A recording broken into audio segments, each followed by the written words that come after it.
தற்போதைய அண்மை தகவலை பார்த்துக் கொண்டிருக்கிறோம். பாகிஸ்தானில் 400 பயணிகளுடன் சென்ற ரயிலை பலுசிஸ்தான் தீவிரவாதிகள் கடத்தியிருப்பதாக அண்மை தகவல் கிடைத்திருக்கிறது. விவரங்களுடன் ஈரானுடைய சிறப்பு செய்தியாளர் ராஜா. விவரம் என்ன?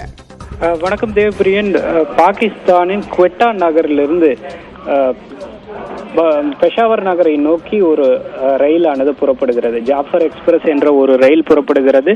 அந்த ரயிலில் 9 பெட்டிகள் இருந்தன. அந்த 9 பெட்டிகளில் 400க்கும் மேற்பட்டோர் பயணம் மேற்கொண்டனர். அந்த நேரத்தில் பலுசிஸ்தான் அருகே இந்த ரயில் சென்ற போது பலுச் விடுதலைப்படை என்ற ஒரு பிரிவு, அவர்கள் கிளர்ச்சியாளர்கள், நமது இந்தியாவில் கிளர்ச்சியாளர்கள் இருப்பதை போலவே பாகிஸ்தானில் உள்ள பலுச் லிபரேஷன் ஆர்மி என்ற ஒரு அமைப்பு ரயில் ஓட்டுநரை தாக்கியுள்ளது. துப்பாக்கியால் சுட்டதில் ரயில் ஓட்டுநர் காயமடைந்திருக்கிறார்.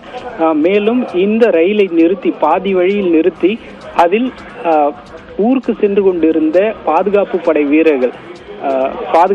வீரர்களில் 100க்கும் மேற்பட்டோரை தங்கள் வசம் சிறைபிடித்திருக்கின்றனர்.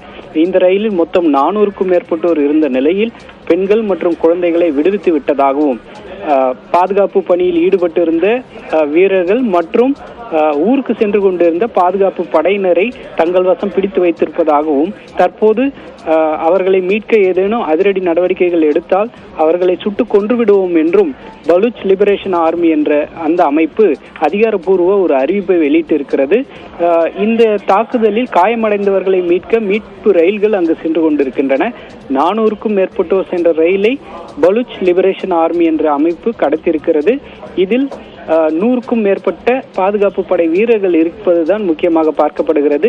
கடந்த ஓராண்டில் மட்டும் இந்த பலுச் பிரிவினர் மட்டும் 302 முறை அந்த தாக்குதல்களை பாகிஸ்தானில் மேற்கொண்டுள்ளன. இதில் 580 பேர் கடந்த ஓராண்டில் மட்டும் உயிரிழந்திருக்கின்றனர். தேவபிரியன், விரிவான தகவலுக்கு நன்றி ராஜா.